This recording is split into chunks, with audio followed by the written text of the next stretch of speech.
On October 7th, more than 1,200 Israelis, most of them civilians, were killed by Hamas's terrorist attack on Israel. More than 200 people were kidnapped and taken back to Gaza as hostages. Today, Israeli officials estimate that 99 people are still alive and being held in Gaza, along with the bodies of 31 hostages who were killed.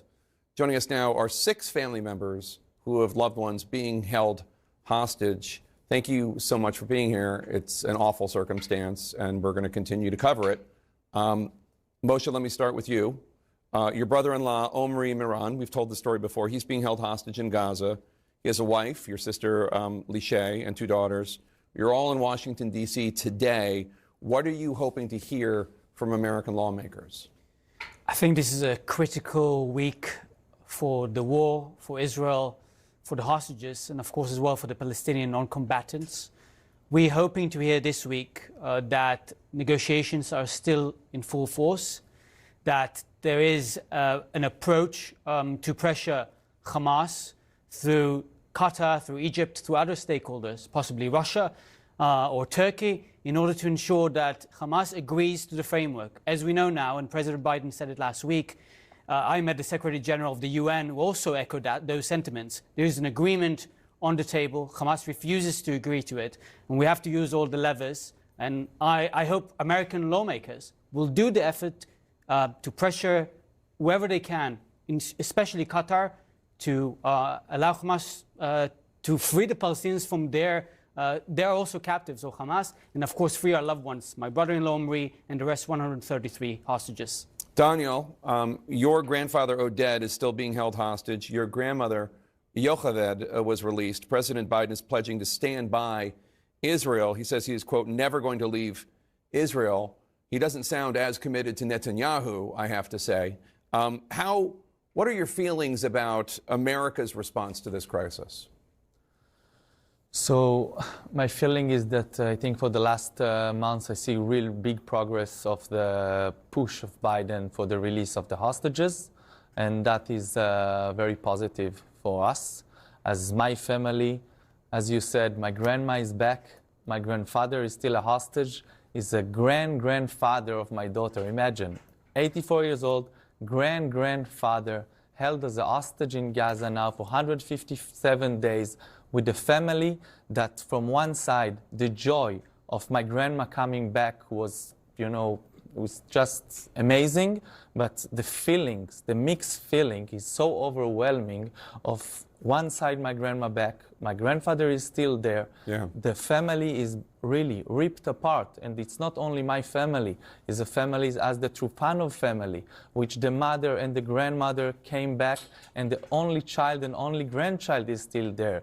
Cunha family, Katsir family, those families are just ripped. We have to close this hostages case to bring back those families together. Sharon, you had 2 brothers that were kidnapped, Shnei Achim, that were kidnapped, Yossi and Eli.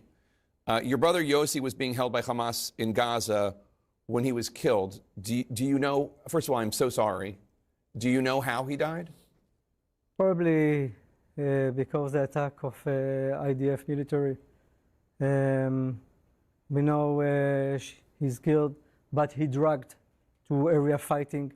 And for the family, Yossi was murdered by Hamas. Because he had been dragged there. So even if he was killed by IDF, he shouldn't have been there to begin with.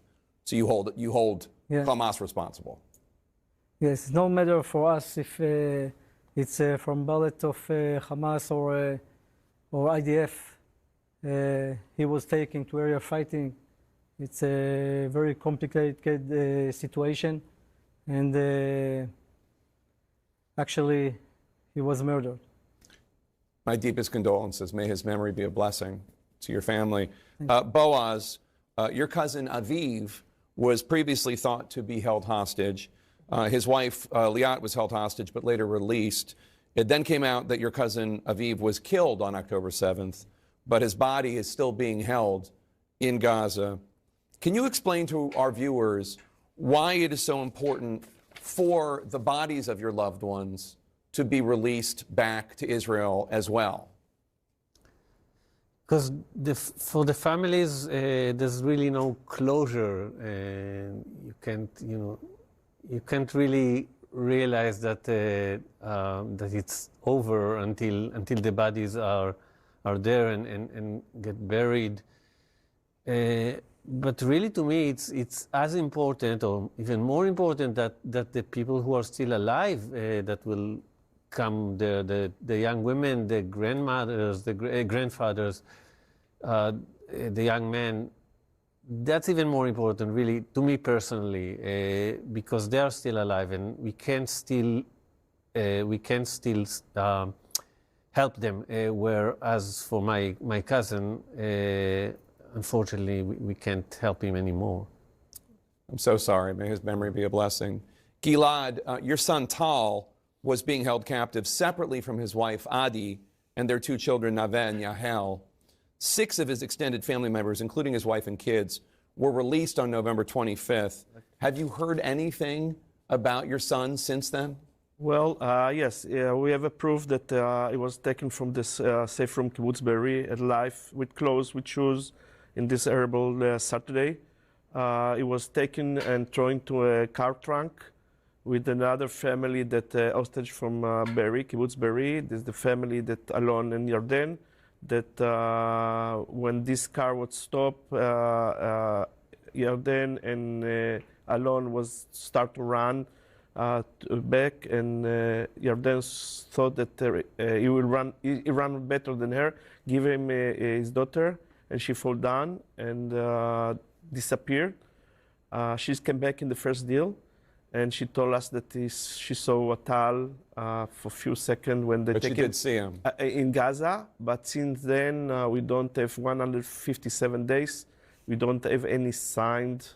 We believe that he's alive because there is no reason to murder him. Is used as a policy for Hamas. So we hope, and we still hope. And Oria, you're related to the youngest hostage. Your cousin Yarden Bibas and his wife Shiri and their 2 children, Kfir and Ariel, were abducted from Kibbutz Nir Oz. Kfir is the youngest hostage. People in Israel know is it orange or red? It's a symbol of the hair. We say red hair. Red hair. The last hostage release was more than 3 months ago. How hopeful, do you have hope for the Bibas family today? We always have hope because we have nothing else to grab for. So hope is what's holding us. Our lives stopped on the 7th of October. And when I say our lives, it's not just his sister and his mother. We're talking about cousins, we're talking about grandfathers, we're talking about grandmothers. All the family is affected. And I can tell about Toam, who is 4 years old, and she's the daughter of Ofri, Yarden's sister. And Ariel and her were best friends. And she's keep asking about him. Why can they find Ariel? Yeah. And when is he coming back? And it just breaks our hearts. Hold up the each and every picture, if time. you would, just to remind people. That's the beautiful Bibas family. We're still holding out hope. This time just flies by, and we could probably do a whole day's worth of coverage just on one of your stories, just on one of the loved ones' stories. But let me just go around the circle and let everybody say something. Oria, just to remind people, you can hold up the sign again. You're the cousin of the hostage, Yarden Bibas, who is the wife of Shiri and the father of 1-year-old Kfir and 4-year-old Shiri. The 1-year-old Kfir is He's over here. He's the youngest. Right. And that This is Ariel. Ariel. So we heard today that Sarah Netanyahu, the prime minister's wife, has appealed to the mom of the emir of Qatar, which Hamas lives in Qatar, many of them, the officials, and Qatar has been helping to help negotiation. And Sarah Netanyahu asked her to please help get at least the women hostages out in the spirit of Ramadan. What would you like to say to the mother of the emir? I would like to say, first of all, I would like to say to all first ladies, to the first ladies of the United States, Dr. Jill Biden, and all the first ladies all over the world, as mothers, please join Sarah Netanyahu and do the same thing And let us all end this for at least for the women, for the children. And I want to say to the American public, I want you to look at these children and to remember their faces. And when you put your kids to sleep, please remember, I don't know how they sleep tonight, if they have a blanket. And this is something that can go on. Sharon, your brother Yossi was killed, and your other brother Eli is in Gaza. What's your message? What do you want people at home to know? Every day we hear about the hostages. What is a hostage? Jack, imagine your daughter being taken to a dark room with a little food and barely any water. And the door is closed, locked. And after 2 hours, you take her out. How will she feel? And now, imagine it's continue for 157 days. Yeah. Every second. How it's important that multiple times, every day, they raped. They held taken by terrorists. This is a hostage. Yeah. Daniel Lifshitz, your grandfather, Oded, is still being held. Your grandmother, Yocheved, was released. What do you want people to know about what you're going through? And tell us something about your grandfather. Tell us something about Oded. So first of all, what I'm going through is that every day in the last 157 days, this roller coaster is not ending. We are on it. And I'm going everywhere and trying to pull up every stone I can. From Doha to New York, met the ambassadors, does everything for that. And my grandfather would expect me to do that because he would do the same for any person that needs that. And I want to say another thing. That's my best friend, Dolev Yahud, which he celebrates his birthday tomorrow. Oh, we have the same 36th birthday. Yeah, His wife, how old is he turning? 36. 36 tomorrow. His wife, Sigal, she were in the safe room for 6-7 hours with 3 little kids and 39 weeks of pregnancy.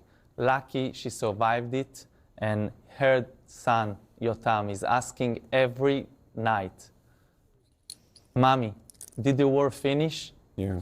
Is Daddy coming home? Yeah. And the way to end this war is keeping pressure from the US on all the parties, bringing together to a table to end this war in 2 things. Pressing Qatar, the Israelis, pressing Hamas, doing that, speaking on the day after, and talking about what's going to happen in Gaza. Exactly. So that there is some sort of future for the Palestinian people that people can look at. Boaz, what do you want people to know? That the hostage release deal in Liat came back in November 29. Since then, there are almost 3 months, and 2 hostages were released by force. Only 134 are still there. So the only way to bring the hostages back is through a deal. And a deal, basically, if we want to bring everybody back, that means also the end of the war, ceasefire, end of war, some political arrangement in Gaza that will not mean Hamas continuing to rule. Right. And that's essential for bringing the hostages home, but that's also essential for ending the horrific situation in Gaza and the hunger and everything.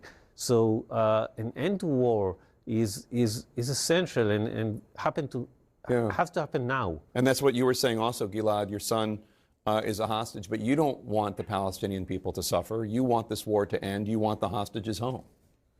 Yes, I want the hostages home. I want my son as soon as possible home. We try to recover the family that came back from Gaza. It's impossible to do it without the father.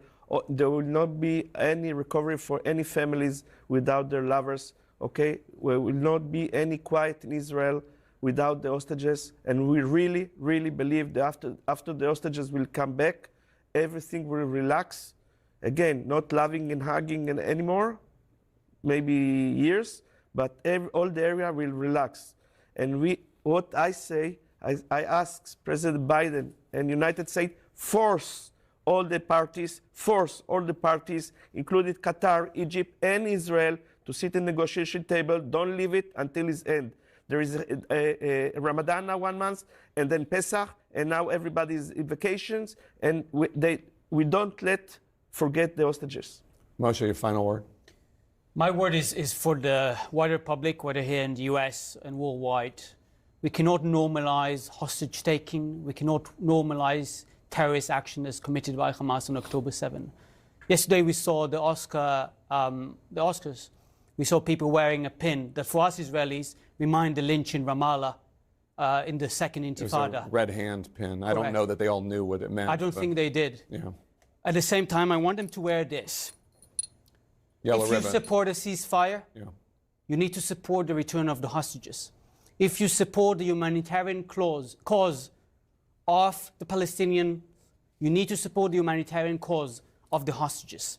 You cannot simply call for a ceasefire without reminding them, reminding of them. So my call to the American public, unite behind us. If you unite behind the families of hostages, I can promise you that we can start seeing an end to this. Narrow the focus on the hostages and negotiating solely on that. After that, we have so many decades to finish this conflict and finally live in coexisting with our neighbors. But we will not be able to live with them in coexistence as long as hostages are still there and as long as radical elements like Hamas, who are emboldened by people like those who were wearing those pins yesterday, are still in power in Gaza. Thank you all for being here, and I hope that your loved ones are back with you soon, or the remains of your loved ones are back with you soon. They say next year in Jerusalem, and when they're outside of Israel for the Passover Seder, they say next year in Jerusalem. I hope all your loved ones are with you in Israel by the time of Passover. Thank you so much for being here.